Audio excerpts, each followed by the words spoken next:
কিন্তু এটার শুরুতে কিন্তু পশু কোরবানি ছিল না। মূলত এটা শুরুতে ছিল নিজের সকল কামনা, বাসনা, ভালোবাসা সবকিছুকে আল্লাহর নির্দেশের সামনে কি করে দেওয়া, কোরবানি করে দেওয়া। এই হলো এই কোরবানির গোড়ার ইতিহাস।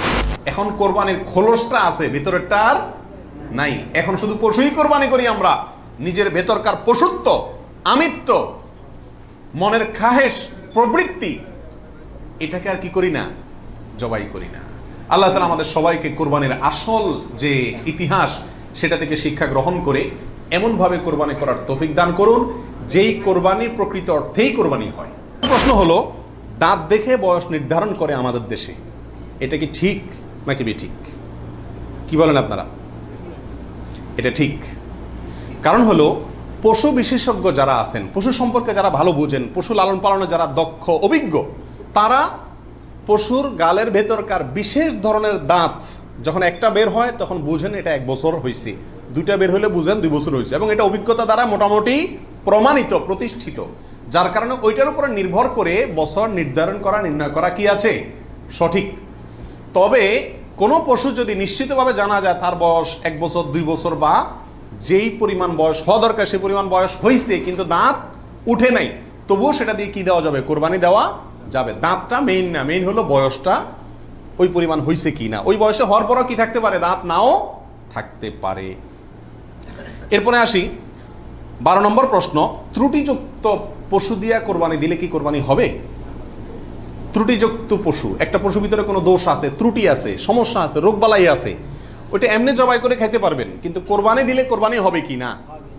এর উত্তর হলো, কিছু কিছু ত্রুটি আছে যেই ত্রুটিগুলো থাকলে পশু কোরবানি করলে ওই কোরবানি যথেষ্ট হবে না।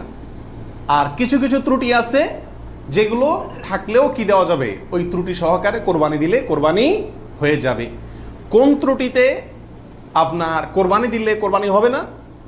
একটা হলো ল্যাংড়া হওয়া, এমন ল্যাংড়া যে ল্যাংড়ার কারণে সে পশুর পালের সাথে চললে পিছায় যায়, তাদের সাথে তাল মিলায় ধরে রাখতে পারে না, অথবা জবাই করার জায়গা পর্যন্ত হেঁটে যাওয়ার ক্ষমতা নেই, তাকে ঠেলা নিয়ে যেতে হয়, ছেঁচড়ায় নিয়ে যেতে হয়, শক্তি নেই পায়ে, 1 পা হোক 2 পা হোক, এরকম ল্যাংড়া খোঁড়া যদি হয় তাহলে ওইটা দিয়ে কোরবানি দিলে কি হবে না, যথেষ্ট হবে না, হাদিসে সুস্পষ্টভাবে নিষেধ করা আছে।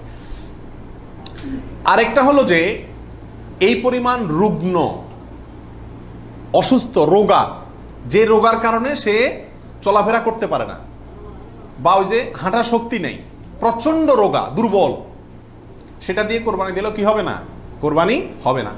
আরেকটা হলো যে অন্ধ, এমন অন্ধ হয়, চোখ কানা অথবা চোখ অন্ধ, অথবা চোখে এমন সমস্যা আছে যে সমস্যার কারণে সে দেখে না, স্বাভাবিকভাবে ঘাস টাস রাখলেও সে বুঝে না কোনটা কি, অথবা ওই জায়গা পর্যন্ত দেখে একা একা যেতে পারে না, উষ্ঠা খায়, তার মানে চোখে বড় সমস্যা আছে, এরকম থাকলে এটা দিয়ে কি হবে না, কোরবানি হবে না।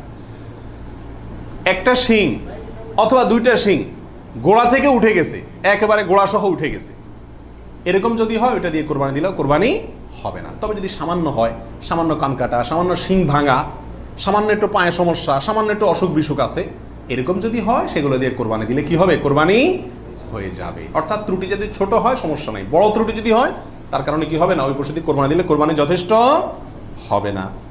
13 নম্বর প্রশ্ন হলো, কেনার পর যদি ত্রুটি দেখা যায় তাহলে কি করবে?